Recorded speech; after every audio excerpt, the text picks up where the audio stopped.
د نیوز پریس چینل لیدونکو السلام علیکم. ستړي مشئ، پام وکړئ تازه لاندو مهمو خبرونو ته. د برېښنا شرکت مسؤلین وایي چې په سالنګ کې د برېښنا د نړول شوو ستنو ترمیم 3 ورځې وخت نیسي، خو په خبره یې د نن ورځې تر پایه به د کابل او څنګلورو ولایتونو برېښنا موقتا وصل شي. بل لور ته امیر خان متقي له قطري پلاوي سره د افغانستان په اړه خبرې کړې.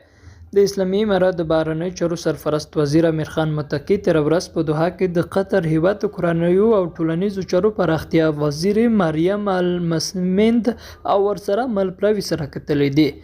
د بهرنیو چارو وزارت ویاند عبدالکار بلخي د یادې لیدنې خبر ورکړی. امیر خان متقي په دې لیدنه کې المسند او ورسره مل پلاوي ته افغانستان ته د راتلو بلنه ورکړه.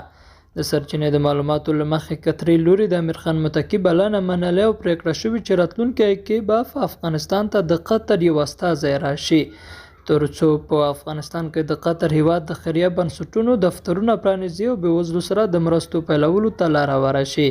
یاد دې وي چې امیر خان متقي تر دې وړاندې په دوحه کې د افغانستان لپاره د برټانیا سفیر هوګیو شارتر او د غرض له یو شمېر قطري چارواکو سره کتلي وه. متقي له قطري چارواکو سره د ګڼو سیاسي مسایلو ترڅنګ د افغانستان د هوایي ډګرونو پر سر هم خبرې کړې وې. قدرمنو لیدونکو له ملتیا مو مننه، ښاد اوسئ.